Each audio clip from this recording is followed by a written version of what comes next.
Bonjour. Dans cette séance, qui est la suite de l'autre, on va parler des mesures en radians, des angles remarquables sur le cercle trigonométrique. On définit d'abord c'est quoi le cercle trigonométrique. Dans un rho, je rappelle que rho, c'est repère orthonormé. Le cercle trigonométrique, c'est le cercle de centre O, l'origine du repère, de rayon 1, et orienté dans le sens direct. Le sens direct, c'est le sens contraire des aiguilles d'une montre. C'est un peu ce cercle-là. De rayon 1, ça c'est l'axe des abscisses. J'ai gradué en rouge les graduations sur l'axe des abscisses. 0, 1. L'axe des ordonnées aussi. Le sens direct, c'est le sens contraire des aiguilles d'une montre. Donc le sens indirect ou le sens moi, c'est le sens contraire. Alors en général, si on a un angle IOM, je rappelle, sa mesure en radians, c'est la longueur de cet arc-là, l'arc IM. J'ai mis une flèche là pour dire c'est un angle dans un sens qui peut être positif si le M il est là. Si c'est en dessous, on va dire que, puisqu'on a orienté le cercle là, c'est la même valeur mais en négatif. C'est pas donc la longueur de l'arc, on va dire c'est la longueur algébrique de l'arc, puisqu'elle peut avoir le signe plus ou moins. Alors, sur ce cercle trigonométrique, j'ai pris le point I, dont les coordonnées sont 1, 0, J, 0, 1, j'ai pris K ici, L là, et puis après, j'ai mis les angles remarquables sur le cercle. Le point A, c'est celui qui, si je le projetterais ici, tomberait à la moitié là. Le C, si je le projette sur l'axe des abscisses, il va venir au 0,5, au milieu. Le B, vous avez bien compris, c'est la diagonale, c'est le point par où passe ce qu'on appelle la première diagonale.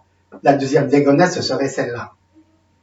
Ces points-là, A, B, C, I, J, on va essayer de retrouver leur mesure en radians. Ce serait bien si vous arrêtez la vidéo, vous essayez de les chercher vous-même. Sinon, vous suivez, vous continuez à regarder. Alors, si je prends un point M, ici, s'il est égal à A ou à B ou à C, j'ai écrit M égale I, ça veut dire confondu avec A, B, C, D. J'ai pris tous les points qui sont là, qui sont des points remarquables. Ces points-là sont obtenus par des symétries, par rapport aux axes, par rapport à O, etc. Et là, la mesure de l'angle IOM, si M serait là, cette mesure en radians. Alors, pour le point I, donc la longueur de l'arc II, c'est 0. Ce point-là A, qui si je le projette viendrait ici, vous pouvez le vérifier, cet angle-là, qui est en fait 30 degrés, ici, là, vous pouvez faire avec le tableau de proportionnalité, 30 degrés, ça correspondrait à pi sur 6. Pi sur 6, la mesure de l'angle IOA, si je mets l'autre côté de l'angle, c'est le nombre qui est là, c'est-à-dire c'est la longueur algébrique IA. Je dis algébrique parce que si on va dans l'autre sens après, on va voir que ça va être négatif, tout simplement. On prend la longueur, on lui affecte le signe moins. Alors B, on sait déjà que IJ, c'est le quart du cercle. Le cercle, on dit c'est 2pi. 2pi sur 4, en simplifiant par 2, c'est pi sur 2. Ce que j'ai mis là.